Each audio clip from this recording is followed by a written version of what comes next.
I think the franchise has never seen someone like Bilal before when it comes to like having a successful black male who is not dependent on getting a K1 visa to come to America, who has his own. I think if he was of a different race, I'm sorry, I don't think it would have been that bad because it would have been like, yeah, that's expected, But seeing this is like, oh, this is not common for us. You never heard me, yell at my wife. You never heard me cuss at my wife. But, to hear certain things like, oh man, this is the worst person ever. Like those things like, wow, really? It's like, because I don't like water on the floor.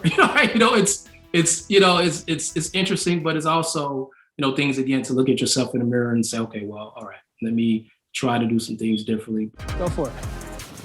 I have never made a snow angel. Good job. You're like my guardian angel. Don't mess it up. Don't mess it up. Oh my God. Yeah, wow. I like it.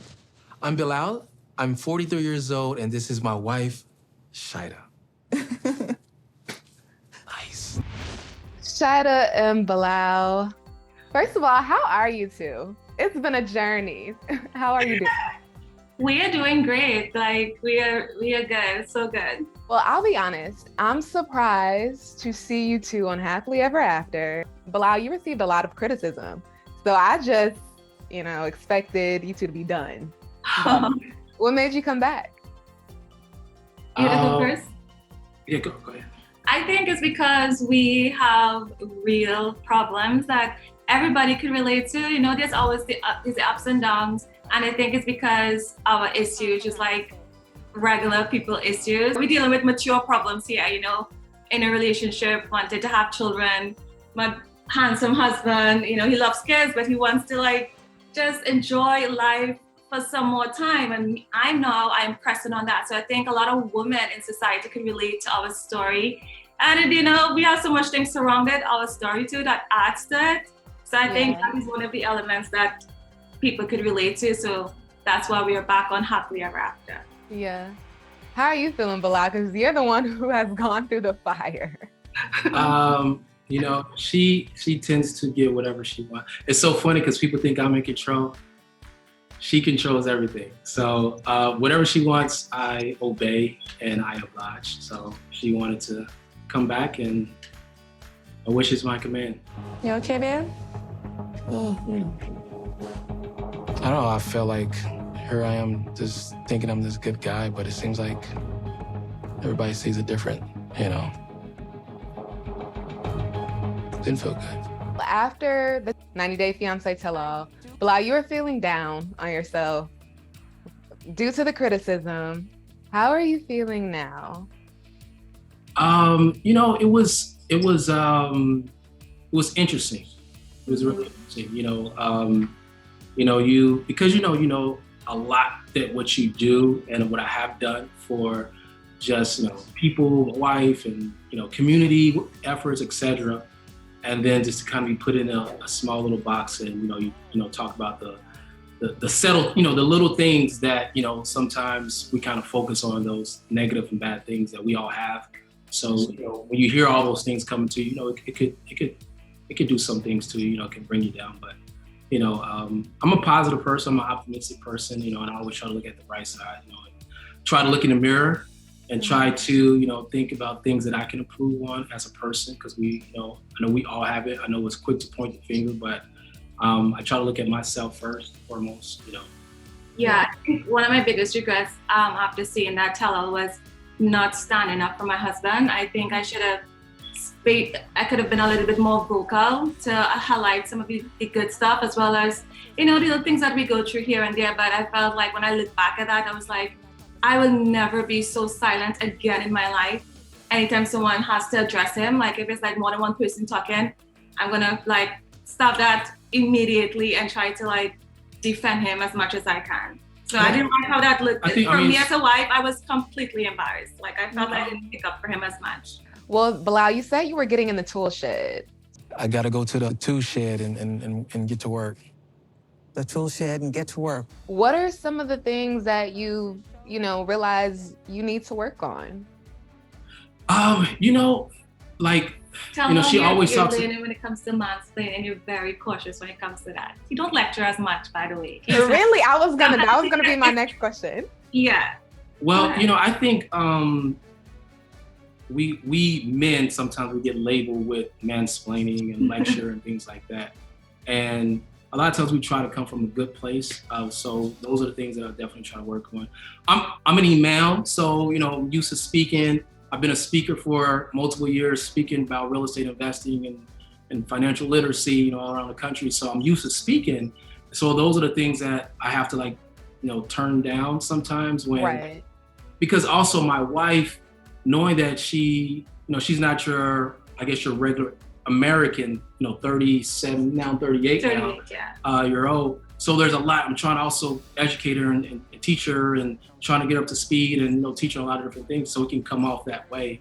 And those are the things that I have to, like, you know, just kind of like, you know, okay, try not to do. And, you know, but there are things that, you know, I'm trying to. I see more of the husband when he comes home. Like when he comes home, he was still in that, you know, speaking mode. But now I'm seeing that he's trying to catch himself because I give him the look. I was like, you're doing this again.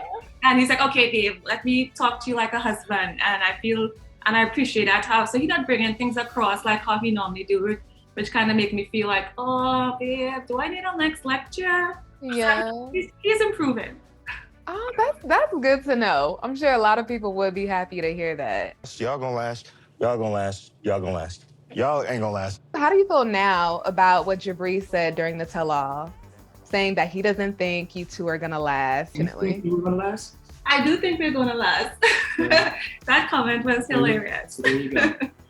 Well, I'm glad you can laugh at it, you know, because No, I don't play, you know, I really try not to pay too much attention to, you know, even though I know like this past season was really, really, you know, like rough, you know, when it relates to like so many opinions, you know, because now, you know, you're on a level where people are looking at you on TV and all that.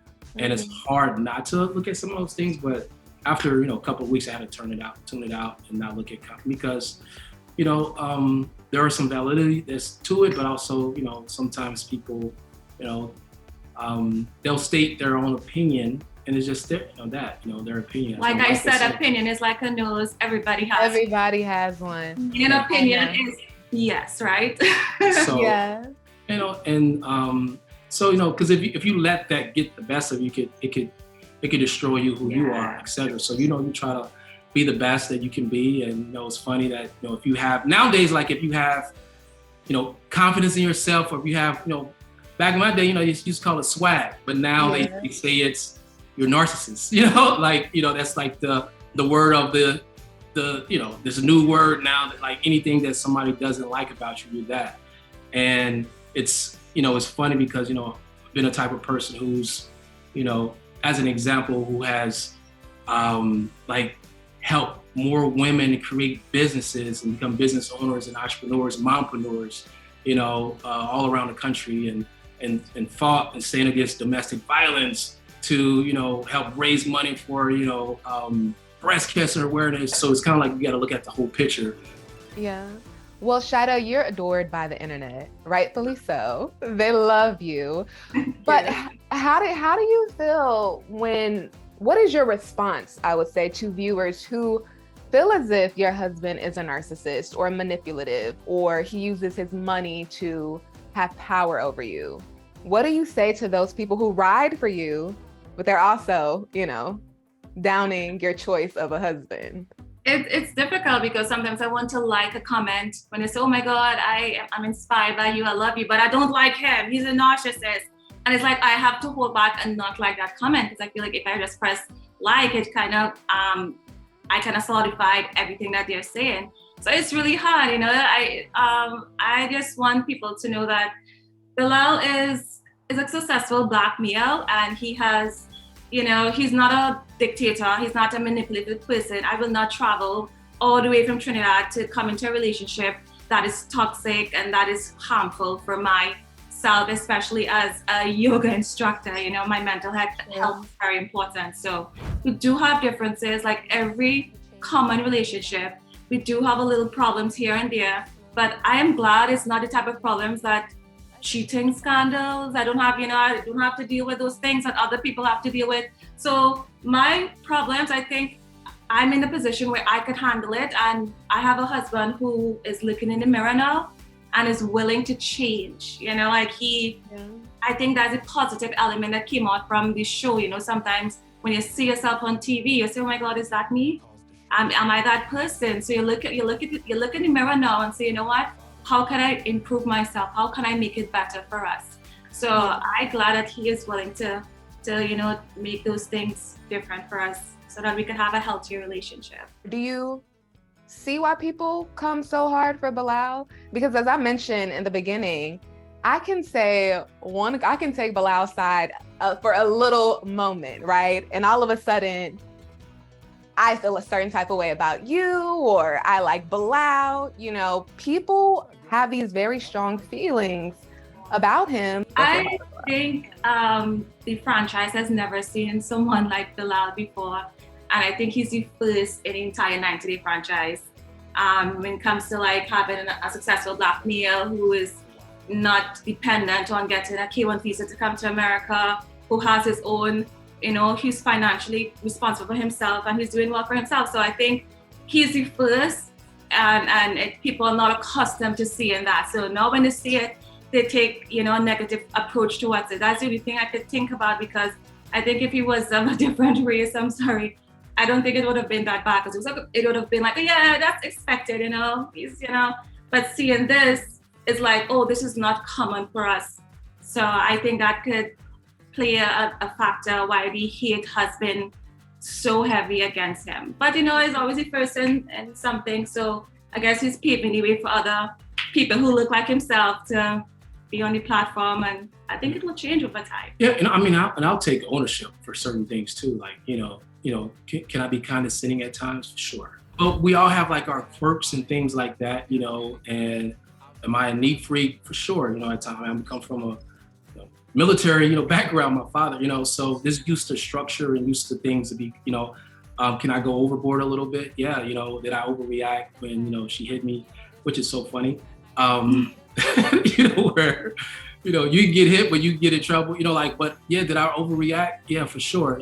I could definitely did things better, but I think that, also just giving, people room for improvement, as well too. And because we all have our own, I think part of the show is to show it's a social experiment. It's to show the differences of each other, culture-wise, your country and all these different things. And, used to living alone for quite a while. She used to be living with her parent, so there's a lot, on both sides that we're trying to overcome. So there's real issues in family life and things like that. But you never heard me, yell at my wife. You never heard me cuss at my, you never heard me demean, things like that. You never, throwing drinks at people, and that, to each his own. But, to hear certain things like, oh man, this is the worst person ever. Those things wow, really? It's because I don't like water on the floor.